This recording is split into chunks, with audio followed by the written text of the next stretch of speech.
ശബരിമലയിൽ വൻ കവർച്ചയ്ക്ക് പ്രതികൾ പദ്ധതിയിട്ടെന്ന പ്രത്യേക അന്വേഷണ സംഘം SIT. ശ്രീകോവിലിലെ മറ്റ് സ്വർണ്ണ ഉരുപ്പടികളും കവർച്ച ചെയ്യാൻ ഉണ്ണികൃഷ്ണൻ പോറ്റിയും പങ്കജ് ഭണ്ഡാരിയും ഗോവർദ്ധനും ആസൂത്രണം നടത്തിയെന്നാണ് SIT നൽകിയ റിപ്പോർട്ട്. കേസ് കോടതിയുടെ പരിഗണനയിലിരിക്കെ പ്രതികൾ ബംഗളൂരിൽ പോയി രഹസ്യമായി കൂടിക്കാഴ്ച നടത്തി തെളിവുകൾ നശിപ്പിക്കാൻ ശ്രമിച്ചെന്നും SIT കണ്ടെത്തിയിരിക്കുന്നു. സ്വർണ്ണക്കൊള്ളക്കേസിലെ പ്രതി ഗോവർദ്ധന്റെ ജാമ്യാപേക്ഷ എതിർത്തുള്ള സത്യവാങ്മൂലത്തിലാണ് SITയുടെ വെളിപ്പെടുത്തൽ. ബെല്ലാരിയിലെ ജ്വല്ലറി ഉടമ ഗോവർദ്ധനും സ്മാർട്ട് ക്രിയേഷൻ CEO പങ്കജ് ഭണ്ഡാരിയും ഉണ്ണികൃഷ്ണൻ പോറ്റിയും ചേർന്നാണ് സ്വർണ്ണക്കൊള്ള ആസൂത്രണം ചെയ്തത്. കേസ് കോടതിയുടെ പരിഗണനയിലിരിക്കെ പ്രതികൾ ബംഗളൂരുവിൽ രഹസ്യമായി കൂടിക്കാഴ്ച നടത്തി. തെളിവുകൾ നശിപ്പിക്കുന്നതിനായിരുന്നു കൂടിക്കാഴ്ച.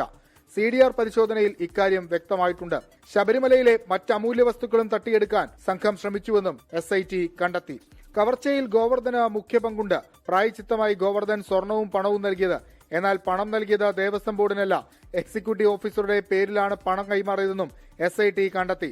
1999 സ്വർണം പൂശിയതിനെക്കുറിച്ച് ഗോവർദ്ധന് അറിവുണ്ടായിരുന്നു. 95 മുതൽ ശബരിമലയിലെ സ്ഥിരം സന്ദർശകനായിരുന്നു ഗോവർദ്ധനെന്നും SIT.